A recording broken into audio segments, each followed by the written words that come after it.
Hello YouTube viewers and subscribers. So on my bench today I've got a number of items, one of them being my Saito FA-80T engine.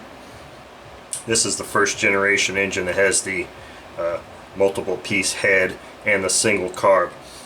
Now the other items I've got here is a set of sensors from Morris Mini Motors for an odd fire ignition installation, which is what I'm going to do today on this.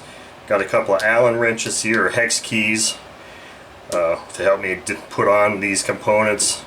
A nickel metal hydride battery, 4.8 volt, and I did go ahead, since I'm doing so many of these ignition installations, I went ahead and bought my own set of testers here, the test timing kit.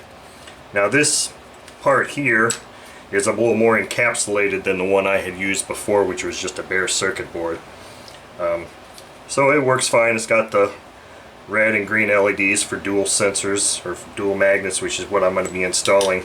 But it also came with this nice piston stop tool that is basically, you can use it for any engine at all. So I'll be utilizing this new engine or piston stop tool and all of these components, and we'll see how difficult this is to do. Now this did not come, the odd fire system does not come with any kind of instructions whatsoever. I couldn't find anything at all. Morris Mini's motor has a video of a 90T like this running, but he doesn't really say anything about how to install it. And I'm looking at the sensor ring, and there are two magnets 180 degrees apart. So it fires at 180 degrees but then rotates 540 degrees and starts the process again. So I don't know if the ignition system that I purchased, you have to buy one that says it's for the odd fire ignition, and I'll put a picture of what I've got, or what's on its way, right here.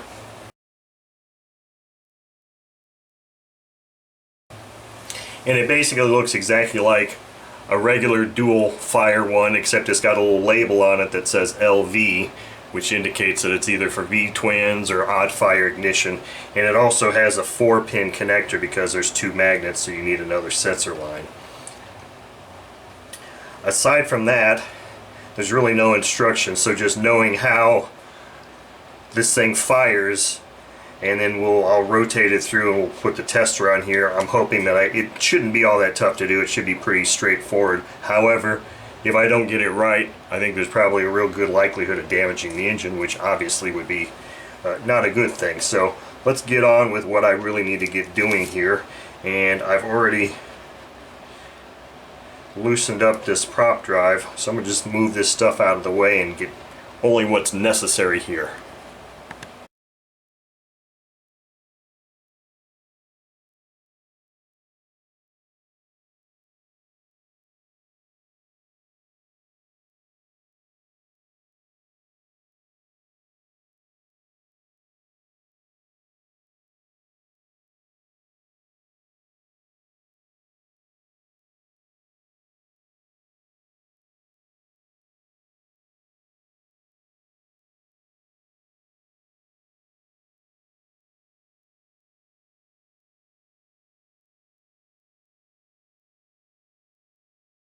Now two additional screws were provided with the Morris Mini Motors kit.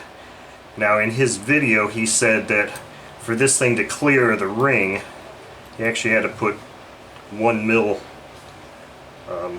washers under the screw heads, which I think is odd because he had to do that, but yet washers are not included with the kit.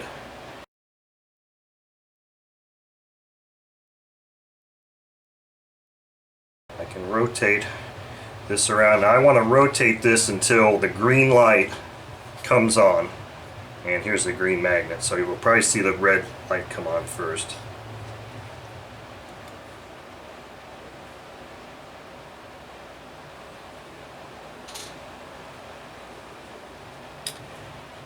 And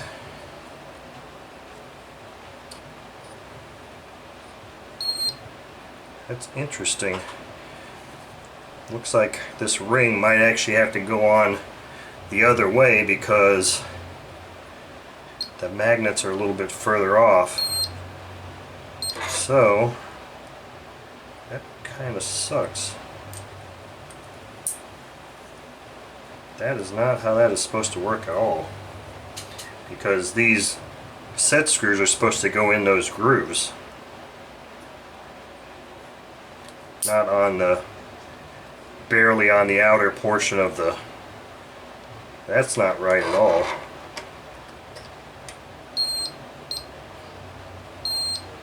So I don't know about this. I'm not really agreeing with this at all. It almost looks like these magnets actually need to be inset more, because I don't know if you're going to be able to see it here.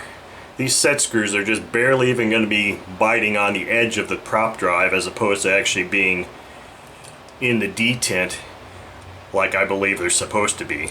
Now if I put it on like that, then the magnet doesn't align with the sensor here.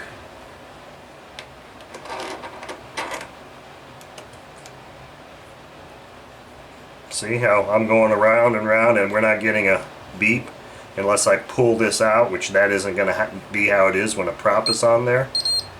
So I'm not agreeing with this design at all at this point. I mean, I don't have any choice but to flip this sensor around, but I don't think that's how it's supposed to go at all.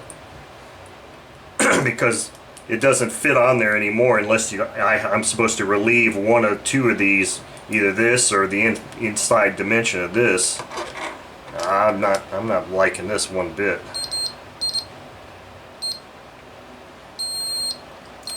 But anyway, we're gonna give it a shot here and see. So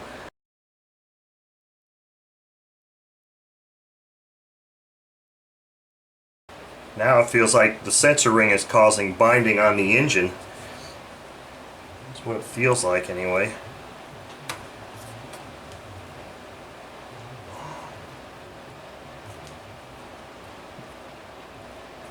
Yeah, there's major binding here. So I don't know. I don't think this is right. I don't think this setup is right. I don't think this sensor ring is drilled properly. As far as the,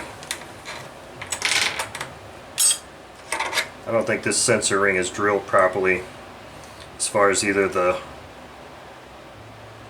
retaining screws or the magnets are just not positioned right. Okay, I'm back at my stopping point. What I end up having to do is there's a couple little ribs on the front housing of this Saito, and I'll show them to you. There's two on the top, two on the bottom.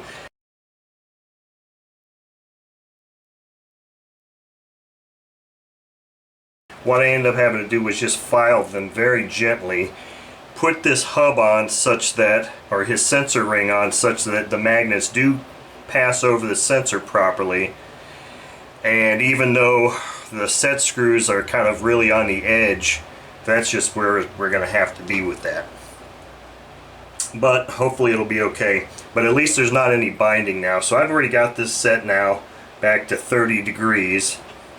Okay, so to say this installation has been frustrating and problematic is a serious understatement, especially since I haven't had any real instructions or a video to go by. Now, I've got my sensor plugged in here to my battery, and I'm going to rotate this thing through and show you how I believe this thing should operate. So I'm about to come on to compression on this cylinder, which is the cylinder that fires first, and the green LED will come on. So right there I should be at top dead center. The ignition's going to fire right here. When that LED goes off, that's where you set it to fire. So that should be 30 degrees before top dead center. So then it fires, rotates around, and then it fires again on this cylinder right here, the south pole, and then it rotates 540 degrees before the cycle starts again. But because the programming module is set up to fire every 180 degrees, you're still going to see this come on even though we're not on a power stroke, nor are we on a power stroke here.